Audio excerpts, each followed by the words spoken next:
The palace didn't just shut a door on Meghan Markle. According to explosive whispers spreading through royal circles, they may have erased her from the monarchy's protected inner world forever. And the terrifying part? It allegedly happened in total silence.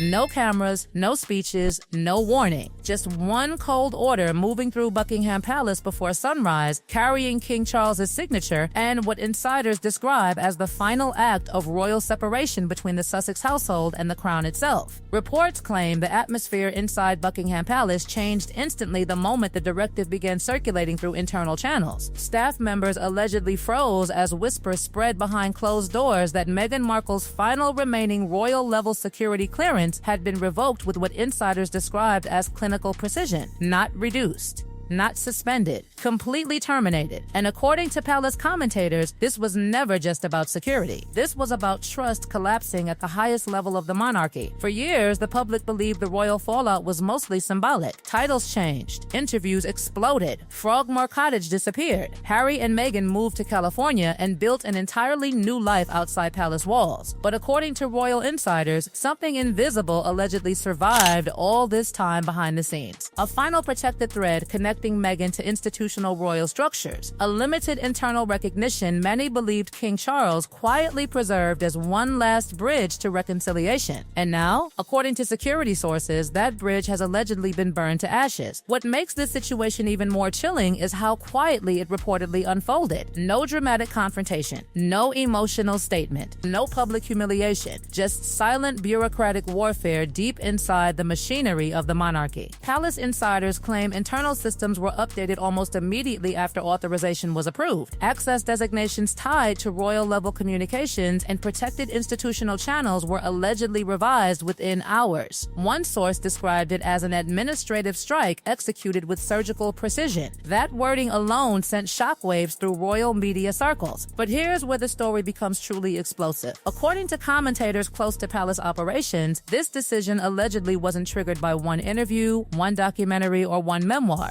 Insiders whisper this was the result of years of mounting fear buried beneath Buckingham Palace diplomacy. Fear that royal confidentiality itself was becoming vulnerable. Fear that the monarchy's sacred culture of silence was collapsing under the pressure of media exposure, branding deals, podcasts, and public disclosures connected to the Sussex orbit. Inside royal culture, security allegedly means far more than bodyguards and police escorts. According to former palace aides and historians, royal-level access is tied directly to proximity, trust, discretion, and operational loyalty. The monarchy survives through invisible walls, information compartmentalized, access controlled, silence protected. And insiders now claim those walls allegedly started cracking after Harry and Meghan relocated to California and transformed private royal tensions into global media content. Yet despite growing discomfort inside palace circles, some limited recognitions reportedly survived. Not public privileges, not ceremonial honors, but protected communication structures quietly left intact. According to insiders, King Charles allegedly resisted severing them completely because he still hoped some future reconciliation with Harry remained possible. That detail changes everything because it means this wasn't impulsive. This wasn't revenge. This was a father allegedly holding on to hope until the institution itself finally pushed back harder than emotion could survive. And that is exactly where Princess Anne reportedly entered the story like the monarchy's silent enforcer. Royal historians have long described Anne as the family member who values duty above emotion with terrifying consistency. According to palace whispers, she allegedly became deeply uneasy with the idea that individuals operating outside formal royal duty still retained even limited access to protected institutional systems. To Anne, insiders claim royal privilege was never emotional. It was operational. And once operational trust appeared compromised, she allegedly believed the situation had to be addressed without hesitation. Then came the alleged turning point that reportedly changed everything inside Buckingham Palace. According to various interpretations from palace insiders, a deeply sensitive royal transition meeting connected to King Charles's ongoing health concerns somehow resulted in fragments of internal anxieties surfacing beyond palace walls shortly afterward. Not official leaks, not transcripts, but suspiciously accurate whispers appearing publicly with timing that reportedly terrified senior courtiers. And suddenly, the monarchy monarchy allegedly stopped viewing this as family drama. They started viewing it as institutional vulnerability. That realization reportedly sent panic through palace operations. Staff allegedly became more guarded, sensitive meetings more restricted, conversations shorter. Some aides reportedly even stopped discussing Sussex-related matters through written correspondence altogether. Imagine the atmosphere inside Buckingham Palace at that point. The monarchy, an institution built entirely on controlled silence, allegedly beginning to fear its own internal confidentiality was no longer safe. That fear alone explains why insiders describe the review process as the Iron Protocol that, according to sources close to palace operations, the so-called Iron Protocol allegedly unfolded quietly through legal advisors, security officials, and senior private secretaries connected to Buckingham Palace and Kensington Palace. No public awareness, no press acknowledgement, just layer after layer of internal review examining who retained access to sensitive royal structures and whether those connections still posed institutional risk. And as the review deepened, insiders claim Prince William increasingly aligned himself with Princess Anne's position. William, according to commentators, allegedly stopped viewing the Sussex conflict as a painful family rupture and began viewing it as a test of institutional survival. Unlike Charles, whose judgment insiders say remained clouded by paternal heartbreak, William reportedly approached the crisis with colder logic. The future king allegedly believed the monarchy could no longer survive endless cycles of public disclosures, media warfare, and blurred operational loyalties. To him, palace sources claim loyalty was no longer symbolic. It was structural. What happened next reportedly sent a colder message than any royal statement ever could. According to insiders, the fallout didn't arrive through screaming matches or dramatic expulsions. It arrived through silence. Invitations allegedly stopped appearing. Informal communication reportedly vanished. Long-standing intermediaries connected to both California and palace circles allegedly began distancing themselves with calculated precision. And inside aristocratic networks surrounding the House of Windsor, the atmosphere reportedly shifted from cautious diplomacy to quiet exclusion. Palace commentators claim the Sussex household was no longer being treated like estranged royals temporarily outside the fold. They were increasingly being treated as outsiders entirely. That detail may be the most devastating part of this entire story, because, according to historians who study the monarchy, exclusion inside royal culture rarely comes through public humiliation. It comes through absence, missing invitations, restricted access, conversations that suddenly stop, doors that quietly never reopen. And insiders now whisper that Meghan's alleged security revocation signaled something far larger than administrative restructuring. It reportedly marked the moment Buckingham Palace emotionally accepted that reconciliation itself may no longer be realistic. For Harry, according to palace whispers, the emotional consequences allegedly became even more tragic, because insiders claim the deeper the institutional divide grew, the more isolated he reportedly became from the world that shaped his identity since birth. The monarchy had once been his prison and his protection at the same time. But now, sources claim, Buckingham Palace increasingly viewed him through the lens of operational risk rather than family loyalty. That psychological shift inside the royal machine reportedly devastated morale among staff who once still hoped father and son would eventually reconcile. And while the public focused on Meghan, another far more dangerous transformation was allegedly unfolding behind palace walls, Prince William himself changing. Royal commentators claim the future king emerged from the Sussex crisis fundamentally hardened. For years, William carefully cultivated the image of restraint, discipline, and calm modern leadership. But insiders now whisper that the endless pressure surrounding Harry and Meghan forced him toward a colder philosophy about institutional survival, one rooted not in emotion, but in containment. According to sources familiar with palace dynamics, William allegedly no longer sees the Sussex conflict as temporary family turbulence. He reportedly sees it as the defining institutional crisis that will shape the monarchy he eventually inherits. And that mindset changes everything. Palace insiders claim William increasingly aligned himself with Princess Anne's uncompromising belief that monarchy survives only when boundaries remain absolute. No blurred loyalties, no operational ambiguity, no emotional exceptions once trust appears damaged deeply enough. That is why commentators believe Meghan's alleged security clearance revocation carried such terrifying symbolic importance inside Buckingham Palace. It wasn't just about Meghan. It was reportedly a declaration about the monarchy William intends to build during his future reign. A monarchy centered around tightly guarded trust structures, controlled access, and ruthless ruthless institutional discipline. Sources close to palace operations claim the future king now believes survival in the modern media age requires something colder than tradition alone. It requires strategic containment. And standing beside William throughout this alleged transformation is Catherine, Princess of Wales. Royal historians frequently describe Kate as the stabilizing force within the monarchy's next era, someone whose discipline and restraint reportedly contrast sharply with the turbulence surrounding the Sussex years. Palace insiders claim William and Catherine are increasingly being positioned not simply as future monarchs, but as architects of a restructured institution designed to survive public instability, media warfare, and internal fragmentation. And according to commentators, the Meghan decision may be the clearest sign yet of that future already taking shape behind palace walls. But perhaps the saddest part of this entire royal collapse is how different everything once looked. Meghan Markle was once welcomed into the royal family with enormous global excitement. The monarchy itself appeared ready to modernize around her arrival. Crowds celebrated her. Headlines praised her. Buckingham Palace projected unity and evolution. Yet according to palace traditionalists, that hopeful narrative slowly transformed into something else entirely, a growing fear that the institution itself had become vulnerable to exposure, unpredictability, and public confrontation in ways it had never experienced before. And that's why insiders insist this story was never really just about Meghan alone. According to royal observers, what exploded behind palace walls became a battle between two completely different visions of monarchy in the modern world. One side viewing royal life as silence, sacrifice, and institutional duty. The other embracing openness, public narrative, personal branding, and confrontation. Somewhere between those two philosophies, insiders whisper, the final bridge collapsed forever. For King Charles, the emotional cost reportedly became unbearable. Here was a monarch already weakened by illness, trying to balance the survival of the crown against the collapse of his relationship with his youngest son. Palace sources claim Charles resisted harsh action longer than almost anyone expected because part of him allegedly still believed some path back toward reconciliation remained possible. But in the end, according to royal insiders, he reportedly accepted the same brutal truth every monarch before him eventually faces: the institution always comes first. And maybe that is the coldest reality buried inside this entire scandal. Buckingham Palace allegedly did not act out of anger. It acted out of survival instinct. Historians often say the monarchy survives because it prioritizes continuity over emotion every single time. Individuals change, public opinion shifts, scandals rise and disappear, but the crown protects itself with ruthless patience. Slowly, quietly, methodically. And according to palace whispers, that survival instinct has now officially turned against the Sussex household completely.